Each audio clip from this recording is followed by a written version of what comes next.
مستسم اخری عباسی خلیفہ تھے۔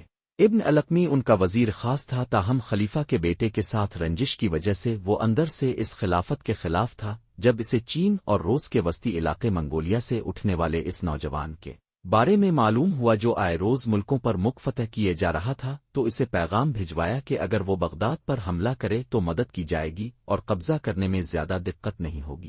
جب ہلاکو خان کو ابن القمی کا پیغام ملا تو اسے بغداد میں دلچسپی پیدا ہوئی اور 2 لاکھ کی فوج کے ساتھ نکل پڑا جو منجنقوہ اور بارودی مواد سے لیس تھی۔ ابن القمی کو علم ہوا تو اس نے خلیفہ سے کہا کہ ہمیں اتنی بڑی فوج ایسے ہی بیکار بیٹھی تنخواہیں لے رہی ہے، ان کو دوسرے علاقوں کے سرداروں کے پاس بھیج کر کسی پیداواری کام پر لگائیں، جس پر زیادہ تر فوج دوسرے علاقوں میں بھیج دی گئی۔ ہلاکو خان لشکر سمیت 29 جنوری 1258 کو بغداد پہنچا اور شہر کا محاصرہ کر لیا۔ خلیفہ مستسم متفکر تھے کہ کیا جائے۔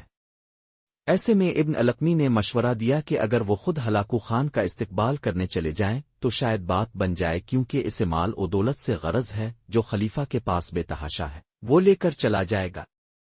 خلیفہ نے اس تجویز پر غور شروع کر دیا۔ 10 فروری 1258 کو خلیفہ چند فوجی افسران اور درباریوں کے ساتھ نکل کر ہلاکو خان کے خیمے کی طرف بڑھے تو ان کے ساتھ آنے والے تمام لوگوں کو خیمے کے باہر ہی روک لیا گیا اور خلیفہ کے اندر جاتے ہی سب کو قتل کر دیا گیا۔ خلیفہ کو وہیں سے پکڑ کر قید خانے میں ڈال دیا گیا۔ انہیں کئی روز تک بھوکا پیاسا رکھا گیا۔ جب وہ بھوک سے نڈھال ہو گئے تو نکال کر ہلاکو کے سامنے پیش کیا گیا۔ ہلاکو خان نے سپاہیوں کو حکم دیا کہ اس طرح سے مارو کہ خون زمین پر نہ گرے۔ خلیفہ کو قالین میں لپیٹ کر پہلے فوجیوں نے لاتوں گھونسوں کا نشانہ بنایا اور پھر اس پر اس وقت تک گھوڑے دوڑائے جب تک موت واقع نہ ہو گئی۔ ہلاکو کی فوجوں نے بغداد میں اس حد تک قتل و غارت کی کہ دریائے دجلہ کا پانی کئی روز تک سرخ رہا۔ تقریباً 5 سے 10 لاکھ افراد کو قتل کیا گیا۔